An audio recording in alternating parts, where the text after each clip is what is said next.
খবর শুনছেন দুর্গাপুর সংবাদ চ্যানেল থেকে। আজ বুধবার 10 তারিখ জানাবো আজকের বাছাই করা গুরুত্বপূর্ণ 10টি তাজা খবর। শুরুতেই হেডলাইন। চলন্ত বাসে দাউ দাউ করে জ্বলল আগুন, প্রাণ বাজি রেখে যাত্রীদের বাঁচালো চালক। বহরমপুরে দেখা নেই পাঠানের, সরব বিরোধীরা। সাংসদ কোথায়, জবাব দিল তৃণমূল। দুর্গাপুরে তৃণমূল কার্যালয়ে চলল বুলডোজার, সরকারি জমিতে থাকা ঘরটি ভেঙে দিল আড্ডা। মানিকের নির্দেশেই নষ্ট করা হয়েছে ওএমআর সিট, হাইকোর্টে বিস্ফোরক দাবি পর্ষদের। রাত পোহালেই উপনির্বাচন, কড়া নিরাপত্তার ঘেরাটোপে বাংলার 4 কেন্দ্র। পুরীতে রথ থেকে নামানোর সময় নিচে পড়ে গেল বলরামের মূর্তি। রাশিয়ার সঙ্গে বন্ধুত্ব কখনো মাইনাসে নামবে না, মস্কোয় মন্তব্য মোদির। রাজ্যের 4 কেন্দ্রের উপনির্বাচনের 70 কোম্পানি বাহিনী, সব বুথে ওয়েবকাস্টিং। প্রতিদিন নিয়মিত সঠিক খবর শোনার জন্য দুর্গাপুর সংবাদ চ্যানেলটিকে সাবস্ক্রাইব করুন। আসছি বিস্তারিত খবরে। ব্যস্ত রাস্তা, চলন্ত বাসে দাউ দাউ করে জ্বলে উঠল আগুন। ঘটনাটি ঘটে মঙ্গলবার সকালে বেঙ্গালুরুতে। বেঙ্গালুরু মেট্রোপলিটন ট্রান্সপোর্ট কর্পোরেশনের সূত্র জানিয়েছে, বাসের চালক নিজের জীবন হাতে নিয়ে ঝাঁপিয়ে পড়েন। অবিলম্বে বাসটি খালি করে দেন। জানা গিয়েছে এই দুর্ঘটনায় কেউ আহত হয়নি। বিএমটিসি সূত্র থেকে জানা গিয়েছে, বেঙ্গালুরুর এমজি রোডে বাসটিতে ইগনিশন চালু করার সময় ঘটনাটি ঘটে। প্রাথমিকভাবে মনে করা হচ্ছে বাসের ইঞ্জিনটি অতিরিক্ত গরম হওয়ার ফলে এই ঘটনাটি ঘটে। অগ্নিকাণ্ডের সময় বাসে 30 জন যাত্রী ছিলেন, তবে ড্রাইভার সময় মতো তাদের সরিয়ে আনে। তৎক্ষণাৎ দমকল কর্মীদের খবর দেন। বাসটি কোরমঙ্গলা ডিপোর। বেঙ্গালুরু মেট্রোপলিটন ট্রান্সপোর্ট কর্পোরেশনের আধিকারিকরা জানিয়েছেন, বাসটি কোরমঙ্গলা ডিপোতে রাখা হয়েছিল। বাসটি এমজি রোডের অনিল কুম্বলে সার্কেলের কাছে যাওয়ার সময় বাসের ইঞ্জিনে হঠাৎ আগুন ধরে যায়। তৎক্ষণাৎ ড্রাইভার বাসটি থামিয়ে দেয় এবং 30 জন যাত্রীকে নিরাপদে সরিয়ে আনে। ঘটনার সময় পথচারীরা ভিডিও করেন, সেখানেই দেখা গিয়েছে বাসটিতে আগুন লেগেছে। দমকল কর্মীরা সেটা নেভানোর চেষ্টা করছেন। বিএমটিসির ঊর্ধ্বতন কর্মকর্তারা ঘটনাস্থলে আগুন লাগার কারণ খতিয়ে দেখছেন। রিপোর্ট তৈরি হলেই যথাযথ ব্যবস্থা নেওয়া হবে। উল্লেখ্য, কিছুদিন আগেই ভয়ঙ্কর বড় দুর্ঘটনা থেকে বাঁচলেন অমরনাথ যাত্রার তীর্থযাত্রীরা। জানা গিয়েছে, মঙ্গলবার রামবন জেলার জাতীয় সড়ক 44-এ বাসে করে যাচ্ছিলেন পূর্ণার্থীরা। হঠাৎই নিয়ন্ত্রণ হারিয়ে ফেলে বাসটি। প্রায় 40 জন তীর্থযাত্রী পাঞ্জাবের হোশিয়ারপুর ফিরছিলেন। ব্রেক ফেলের কারণে বানিহালের কাছে নাচলানা পৌঁছানোর পর চালক গাড়ি থামাতে ব্যর্থ হন। জানা গিয়েছে, ঘটনায় 5 জন পুরুষ, 3 জন মহিলা ও 1 জন শিশু সহ 10 জন আহত হয়েছেন। রিপোর্ট অনুযায়ী অমরনাথ থেকে হোশিয়ারপুরগামী বাসের ব্রেক ফেল হয়, ফলে স্বাভাবিকভাবেই যাত্রীদের মধ্যে আতঙ্ক ছড়িয়ে পড়ে। তীর্থযাত্রীরা পাঞ্জাবের বাসিন্দা। নিরাপত্তা বাহিনীদের দ্রুত প্রতিক্রিয়ার ফলে বাসটি খাদে পড়তে থেকে বেঁচে যায়। পিটিআই সংস্থার সেনা কর্মকর্তাদের উদ্ধৃত করে বলেছে, সেনারা তীর্থযাত্রীদের চলন্ত গাড়ি থেকে লাফিয়ে পড়তে দেখে। তৎক্ষণাৎ সেনা এবং পুলিশ কর্মীরা দ্রুত সাহায্যের জন্য এগিয়ে আসে। গাড়ির টায়ারের নিচে পাথর রেখে বাসটিকে খাদে পড়ে যাওয়া থেকে থামাতে সক্ষম হয়। এই খবর শুনছেন আপনারা দুর্গাপুর সংবাদ চ্যানেল থেকে। প্রিয় দর্শক, আমরা এই ভিডিওটায় 2000 লাইক এবং 1000 সাবস্ক্রাইবার টার্গেট করছি। আশা করি আপনারা আমাদের টার্গেটটি সম্পন্ন করবেন এবং আপনি কোন জেলা থেকে আমাদের খবরটি শুনছেন অবশ্যই কমেন্ট করে জানাবেন। ফিরে আসছি খবরে। অধীর চৌধুরীকে তার গড়ে গিয়ে হারিয়ে দিয়ে চমকে দিয়েছিলেন তিনি। সাংসদ হিসেবে বহরমপুরবাসী তাকে পাশে পাবেন এমন আশ্বাসও দিয়েছিলেন, কিন্তু ভোটের ফল বেরোনোর পর থেকেই বহরমপুরে আর দেখা পাওয়া যায়নি ইউসুফ পাঠানের। এই অভিযোগকে ঘিরেই শুরু হয়েছে শাসক বিরোধী তরজা। ইউসুফ পাঠান বহিরাগত প্রার্থী বলে ভোটের সময়ই প্রচারে অভিযোগ করেছিল কংগ্রেস বিজেপির মতো দলগুলি। যদিও বহিরাগত তকমাকে মাঠের বাইরে ফেলে শেষ হাসি হেসেছিলেন দুবারের বিশ্বকাপ জয়ী ক্রিকেটার। অধীর চৌধুরীকে প্রায় 80,000 ভোটে হারান তৃণমূল প্রার্থী পাঠান। এরপর সাংসদ হিসেবে শপথও নিয়েছেন তিনি। গত 4 জুন ভোটের ফল প্রকাশের পরের দিন বহরমপুর ছাড়েন পাঠান। বিরোধীদের অভিযোগ, এরপর থেকে 1 মাসের বেশি সময় কেটে গেলেও নিজের সংসদীয় এলাকায় আর দেখা যায়নি তৃণমূল সাংসদকে। আর এ নিয়ে সরব হয়েছেন বিরোধীরা। তাদের কটাক্ষ এটাই হওয়ার ছিল। যদিও বিরোধীদের অভিযোগ মানতে নারাজ জেলা তৃণমূল নেতৃত্ব। সাংসদের ঘনিষ্ঠ সূত্রের দাবি, পাঠান প্রাক্তন আন্তর্জাতিক ক্রিকেটার। এখনও বিশ্বের বিভিন্ন প্রান্তে খেলতে যান তিনি। বর্তমানে লন্ডনে লেজেন্ড লিগ ক্রিকেট খেলতে ব্যস্ত তিনি। তবে খুব শিগগিরই তিনি বহরমপুরে আসবেন। মুর্শিদাবাদ জেলা কংগ্রেস সভাপতি অপূর্ব সরকার বলেন, তার এখানে বাড়ি নয়, এটা তার কাজের জায়গা। জেতার পর তিনি বাড়ি গিয়েছেন, পরিবারের সঙ্গে সময় কাটিয়ে আবার সংসদে গিয়ে শপথ নিয়েছেন। নির্দিষ্ট কিছু নিয়ম পালন করতে হয়েছে। তারপর সংসদের অধিবেশন চলেছে। আবার 22 তারিখ থেকে সংসদ বসবে। ইউসুফ পাঠান বিশ্ববন্দিত ক্রিকেটার। এই মুহূর্তে ইংল্যান্ডে খেলছেন, তবে তার মধ্যেও নিয়মিত আমাদের সঙ্গে তার কথা হচ্ছে। কোনো কিছু প্রয়োজন আছে কিনা তিনি খোঁজ নিচ্ছেন। খুব শিগগিরই তিনি বহরমপুরেও আসবেন। সবাইকে বলবো কোনো গুজবে কান দিয়ে বিভ্রান্ত হবেন না। জেলা কংগ্রেসের মুখপাত্র জয়ন্ত দাস বলেন, ইউসুফ পাঠানকে কেন দেখা যাচ্ছে না এটা তো তৃণমূল নেতৃত্ব বলতে পারবেন। উনি কৃতি ক্রিকেটার, অরাজনৈতিক মানুষ। উনি ক্রিকেট খেলবেন সেটাই স্বাভাবিক। আজকে ইংল্যান্ড খেলছেন, কালকে অস্ট্রেলিয়ায় খেলবেন। এটা যারা বুঝেছেন তারা বুঝেছেন।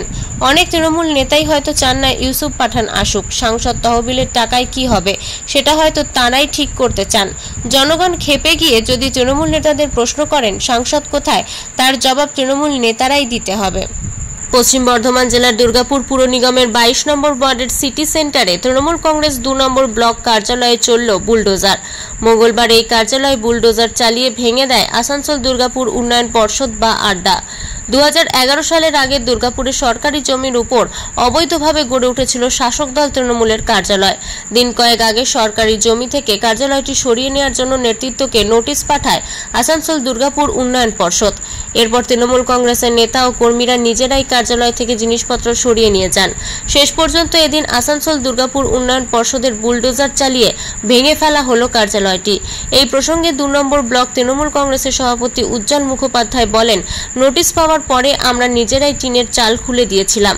তার আগেই ভিতরের আসবাবপত্র সরিয়ে ফেলা হয়েছিল। শেষ লোকসভা নির্বাচন এই কার্যালয় থেকে পরিচালনা করা হয়েছিল। চোখে কালো কাপড় বেঁধে যাতে সমস্ত অবৈধ নির্মাণ ভাঙা হয় ও সব সরকারি জমি থেকে বেআইনি দখলদার উচ্ছেদ করা হয় সেটা নিশ্চিত করতে হবে প্রশাসনকে। আমরা চাই মুখ্যমন্ত্রী মমতা বন্দ্যোপাধ্যায়ের নির্দেশ সঠিকভাবে পালন করা হোক। ওএমআর সিট নষ্ট করেছেন তৃণমূল কংগ্রেসের পলাশীপাড়ার বিধায়ক মানিক ভট্টাচার্য। মঙ্গলবার কলকাতা হাইকোর্টে এমনই বিস্ফোরক দাবি করেছে পর্ষদ। প্রাথমিক শিক্ষা পর্ষদের প্রাক্তন সভাপতির বিরুদ্ধে অভিযোগ শুনে রীতিমতো চমকে ওঠেন বিচারপতি রাজাশেখর মান্থা। এদিকে আজই ওএমআর সিট উদ্ধারে কলকাতার শারদান অ্যাভিনিউ এলাকায় একটি সংস্থার অফিসে হানা দেয় সিবিআই। সেখান থেকে কি তথ্য মিলেছে সেটা জানা যায়নি। 2017 সালে প্রাথমিক শিক্ষকের নিয়োগ দুর্নীতি মামলার শুনানি ছিল আজ। এই নিয়োগ দুর্নীতি মামলার শুনানি হয় কলকাতা হাইকোর্টের বিচারপতি রাজাশেখর মান্থার এজলাসে। এদিনের শুনানিতে প্রাথমিক শিক্ষা পর্ষদের পক্ষ থেকে জানানো হয়েছে, মানিক ভট্টাচার্যের পরামর্শ মেনেই ওএমআর সিট নষ্ট করে দেওয়া হয়েছিল। পর্ষদের বোর্ডের সদস্যরা এই বিষয়ে কোনো সিদ্ধান্ত নেননি। প্রাথমিক শিক্ষা পর্ষদের আইনজীবী সৈকত বন্দ্যোপাধ্যায় আদালতে জানান, ওএমআর সিট নষ্ট হয়েছে আর এই কাজে তৎকালীন পর্ষদ সভাপতি বোর্ড সদস্যদের কোনো পরামর্শ নেননি। এই কথা শুনেই বোর্ডের সদস্যদের সেই সময়কার রেজলিউশন পেপার আদালতে জমা দেওয়ার নির্দেশ দেন বিচারপতি রাজাশেখর মান্থা। প্রাথমিক শিক্ষা পর্ষদের আইনজীবী সৈকত বন্দ্যোপাধ্যায় আদালতে জানান, সম্পূর্ণ বেআইনি হওয়া সত্ত্বেও ওএমআর সিট নষ্ট করা হয়েছিল মানিক ভট্টাচার্যের সবুজ সংকেতেই। তিনি নিজে এই কাজ করিয়েছেন। মানিক ভট্টাচার্য বোর্ডের সিদ্ধান্ত নেওয়ার ক্ষমতা রাখতেন। আগামী শুক্রবার এই মামলার পরবর্তী শুনানি রয়েছে।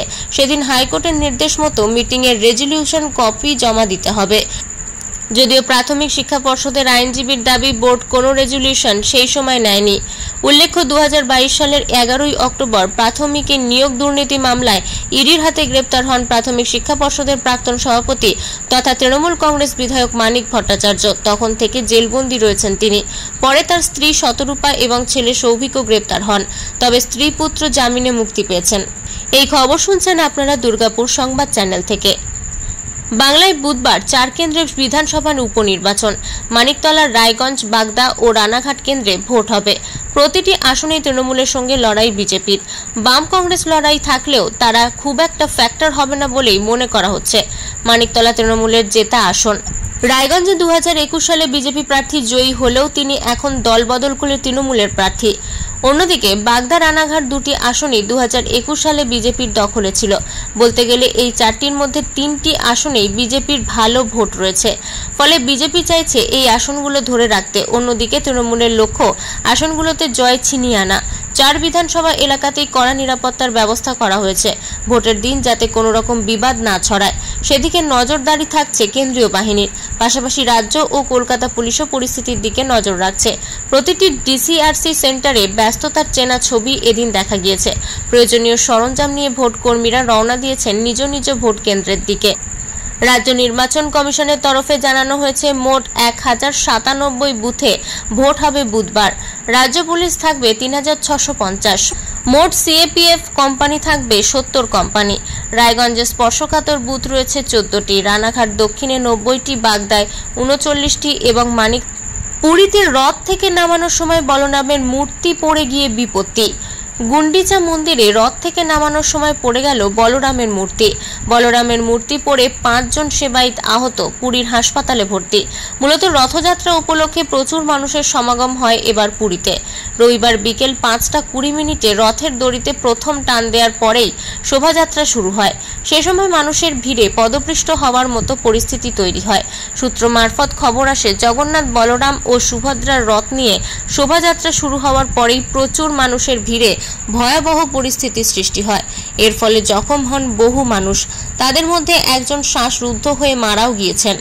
রথযাত্রার দিনে মর্মান্তিক ঘটনার সাক্ষী বাংলাদেশও। বাংলাদেশের বগুড়ায় বিদ্যুৎপৃষ্ট হয়ে মৃত্যু হয় 5 জনের। 50 জনকে গুরুতর আহত অবস্থায় হাসপাতালে ভর্তি করা হয়। রথের সঙ্গে সড়কের উপরে থাকা বিদ্যুতের তার সংস্পর্শ এসে মর্মান্তিক দুর্ঘটনা ঘটে। এখানেই শেষ নয়, রথযাত্রা না হলেও সম্প্রতি হাতরসে ধর্মীয় অনুষ্ঠানে পদপৃষ্ট হয়ে 121 জনের মৃত্যু হয়। 53 বছর পর এ বছর ফের একই দিনে হয় নবযৌবন বেশ, নেত্র উৎসব ও রথযাত্রা। রবিবার বিকেলে টান পড়ে রথের রশিতে। এই উপলক্ষে ইতিমধ্যেই সোমবার ছুটি ঘোষণা করেছিল ওড়িশা সরকার। রথযাত্রা উপলক্ষে সেজে ওঠে পুরী। শুরু হয় ভক্তদের সমাগম। এবছর রথযাত্রায় ঘটে বিরল ঘটনা। প্রত্যেক বছর রথযাত্রার আগের দিন নবযৌবন বেশ ও নেত্র উৎসব অনুষ্ঠিত হয়। তিথি অনুযায়ী এবছর একই দিনে পড়েছে নবযৌবন বেশ, নেত্র উৎসব এবং রথযাত্রা। 1971 সালে ঠিক একই দিনে নবযৌবন বেশ, নেত্র উৎসব এবং রথযাত্রার তিথি পড়েছিল। 53 বছর পর এবার ফের একই দিনে এই তিথি পড়েছে। শাস্ত্রীয় রীতি অনুযায়ী স্নান যাত্রার পরদিন প্রভু জগন্নাথ, বলরাম ও সুভদ্রার জ্বর আসে। তাদের আলাদা করে রাখা হয়। জ্বর থেকে সেরে ওঠার পর বিগ্রহের রূপটানের অনুষ্ঠান আয়োজিত হয়। এই অনুষ্ঠানকে বলে নবযৌবন বেশ ও নেত্র উৎসব। সাধারণত নবযৌবন বেশ ও নেত্র উৎসবের পরের দিন রথযাত্রার তিথি পড়ে, কিন্তু এবছর একই দিনে নবযৌবন বেশ, নেত্র উৎসব ও রথযাত্রা পড়ায় রবিবার রথ টানা শুরু হতে বিকেল হয়ে যাবে। ফলে কিছুটা এগিয়ে থেমে যাবে রথযাত্রা। সোমবার ফের মাসির বাড়ি যাত্রা করার উদ্দেশ্যে যাত্রা করবেন জগন্নাথ, বলরাম ও সুভদ্রা। একই দিনে নবযৌবন বেশ, নেত্র উৎসব ও রথযাত্রা তিথি পড়ায় 2 দিন রথযাত্রা অনুষ্ঠিত হচ্ছে। ইতিমধ্যেই গত সোমবার রথযাত্রার ছুটি ঘোষণা করে উড়িষ্যা সরকার। 2 দিনের রাশিয়া সফরে প্রধানমন্ত্রী নরেন্দ্র মোদী। মঙ্গলবার প্রবাসী ভারতীয়দের সামনে বক্তব্য রাখার সময় তার মুখে উঠে এলো ভারত রাশিয়া দোস্তির প্রসঙ্গ। সেই সঙ্গে টি-20 বিশ্বকাপ থেকে আত্মনির্ভর ভারত নানা বিষয়ে নিজের বক্তব্য রাখলেন প্রধানমন্ত্রী। তার পরনে ছিল কুর্তা পাজামা, গলায় ঝুলছিল লাল স্কার্ফ। মোদীকে বলতে শোনা যায়, রাশিয়ায় শীতকালে যতই তাপমাত্রা মাইনাসে নেমে যাক, ভারত রাশিয়া দোস্তি সবসময় প্লাসে থাকে। তা সব সময় উষ্ণতায় ভরপুর। পারস্পরিক বিশ্বাস ও সম্মানের উপরে এই সম্পর্ক প্রতিষ্ঠিত। রাশিয়া শব্দটা শুনলেই প্রথম যে কথাটা মনে পড়ে তা হলো প্রত্যেক ভারতীয় সুখ দুঃখের সাথী। এমনকি সার্পের লাল টুপি, রশি, ফিরভি দিল হ্যায় হিন্দুস্তানি গানটির উল্লেখও করেন তিনি। সেই সঙ্গে নবগঠিত তৃতীয় মোদী সরকার প্রসঙ্গ তুলে মোদী মনে করিয়ে দেন, 60 বছর পরে পরপর 3 বার কেন্দ্রে একই সরকার নির্বাচিত হয়েছে। তাকে বলতে শোনা যায়, 2014 সালে আগে হতাশার গভীরতায় ডুবেছিলাম আমরা। আজ দেশ আত্মনির্ভর এবং এটাই ভারতের শ্রেষ্ঠ সম্পদ। টি-20 বিশ্বকাপ নিয়েও এদিন মন্তব্য করেন মোদী। তার কথায় আপনারা সকলেই নিশ্চয়ই টি-20 বিশ্বকাপ জয় উদযাপন করেছেন। সকলেই নিশ্চয়ই গর্বিত। আজকের ভারতীয় তরুণরা শেষ বল পর্যন্ত লড়াই চালিয়ে যায়। প্রসঙ্গত সোমবার মস্কো পৌঁছতেই রাজকীয় অভ্যর্থনা পান মোদী। তাকে স্বাগত জানাতে বিমানবন্দরে উপস্থিত ছিলেন রাশিয়ার প্রথম উপপ্রধানমন্ত্রী ডেনিস মন্তুরভ। তিনি প্রধানমন্ত্রীকে হোটেল পর্যন্ত পৌঁছে দেন। পরে রাশিয়ার প্রেসিডেন্টের বাসভবনে নৈশভোজ ছাড়েন মোদী। পুতিনের সঙ্গে তার দেখা হওয়া মাত্রই দুজনকে জড়িয়ে ধরেন। হাসি মুখে করমর্দন করেই চলে যান নৈশভোজে। রাশিয়া সফর শেষ করে অস্ট্রিয়া উড়ে যাবেন মোদী। রাতপোহালি রাজ্যের 4 কেন্দ্রের উপনির্বাচন। মানিকতলা, বাগদা, রায়গঞ্জ এবং রানাঘাট দক্ষিণ এই 4 কেন্দ্রে সকাল 7টা থেকে হবে ভোট গ্রহণ। যে ভোট পর্ব সুষ্ঠুভাবে করতে লোকসভা ভোটের ফর্মুলাই অনুসরণ করার সিদ্ধান্ত নিয়েছে নির্বাচন কমিশন। শান্তিতে ভোট করানোর স্বার্থে এই 4 কেন্দ্রে 70 কোম্পানি কেন্দ্রীয় বাহিনী মোতায়েন করা হচ্ছে। সেই সঙ্গে প্রতিটি বুথে ওয়েবকাস্টিং এর ব্যবস্থা করা হচ্ছে। প্রথমে ঠিক ছিল এই 4 কেন্দ্রের জন্য 55 কোম্পানি কেন্দ্রীয় বাহিনী মোতায়েন করা হবে। গত শনিবার আরও 15 কোম্পানি বাড়িয়ে আধা সেনার সংখ্যা করা হয়েছে 70 কোম্পানি। এর মধ্যে সবচেয়ে বেশি 20 কোম্পানি বাহিনী মোতায়েন করা হয়েছে উত্তর 24 পরগনার বাগদা কেন্দ্রে। এখানে প্রাথমিকভাবে বরাদ্দ 16 কোম্পানির সঙ্গে 4 কোম্পানি সীমান্তরক্ষী বাহিনী মোতায়েন করা হচ্ছে। রানাঘাটে প্রথমে 15 কোম্পানি বাহিনী নিয়োগ করার কথা জানানো হয়েছিল। সেখানে ইন্দো তিব্বত পুলিশের আরও 4 কোম্পানি পাঠানোয় মোট আধা সেনার সংখ্যা দাঁড়াচ্ছে 19 কোম্পানি। রায়গঞ্জে প্রাথমিকভাবে বরাদ্দ 12 কোম্পানির সঙ্গে যোগ দিচ্ছে আরও 4 কোম্পানি সিআরপিএফ। মানিকতলা কেন্দ্রে বাড়তি 3 কোম্পানির সীমা সুরক্ষা বল পাঠানোর সিদ্ধান্ত হওয়ায় সেখানে মোট বাহিনী থাকছে 15 কোম্পানি। 4 কেন্দ্রের পর্যবেক্ষক হিসেবেও নিয়োগ করা হয়েছে ভিন রাজ্যের দুদে আধিকারিকদের। কলকাতার মানিকতলা কেন্দ্রে সাধারণ পর্যবেক্ষক হিসেবে পাঠানো হচ্ছে হরিয়ানার আইএএস আধিকারিক অজিত বালাজি যোশীকে। এই কেন্দ্রের পুলিশ পর্যবেক্ষক সিকিমের আইপিএস আধিকারিক মনোজ বর্মা। উত্তর দিনাজপুরের রায়গঞ্জ কেন্দ্রে সাধারণ পর্যবেক্ষক হিসেবে থাকছেন উত্তরপ্রদেশ সরকারের বিশেষ সচিব ভূপেন্দ্র সিং চৌধুরী। এই কেন্দ্রের পুলিশ পর্যবেক্ষক মধ্যপ্রদেশের ডিআইজি পদমর্যাদার আধিকারিক RRS পরিহার।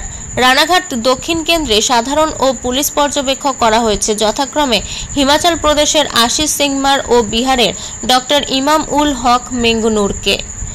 বাগদা কেন্দ্রের সাধারণ পর্যবেক্ষক তামিলনাড়ুর আইএএস আধিকারিক CN মহেশ্বরন ও পুলিশ পর্যবেক্ষক পাঞ্জাব পুলিশের সুখবন্ত সিং গিল। বাগদা, রানাঘাট দক্ষিণ ও রায়গঞ্জ কেন্দ্রের উপনির্বাচনের প্রয়োজন পড়েছে এই 3 কেন্দ্রের বিধায়করা পদত্যাগ করে লোকসভায় প্রার্থী হওয়ায়। ঘটনাচক্রে এই 3 প্রার্থী পরাজিত হয়েছেন। বস্তুত মানিকতলা বাদে বাকি 3 আসন অর্থাৎ বাগদা, রানাঘাট দক্ষিণ ও রায়গঞ্জে 2021 সালের বিধানসভা ভোটে জিতেছিল বিজেপি। চলতি বছর জুন মাসে শেষ হওয়া লোকসভা ভোটের নিরিখেও রায়গঞ্জ, রানাঘাট দক্ষিণ এবং বাগদা বিধানসভা আসনে এগিয়ে গেরুয়া শিবির। কিন্তু লোকসভায় সামগ্রিকভাবে তৃণমূল যে ফল করেছে তাতে বিজেপির পক্ষে উপনির্বাচনে নিজেদের আসন ধরে রাখা কঠিন। এছাড়া এই কেন্দ্রের বিধায়করাও এখন শাসক শিবিরে। এদের মধ্যে 2 জন প্রার্থীও হয়েছেন। এতক্ষণ খবর শুনছিলেন দুর্গাপুর সংবাদ চ্যানেল থেকে। খবর এখনকার মতন এই পর্যন্তই। ধন্যবাদ।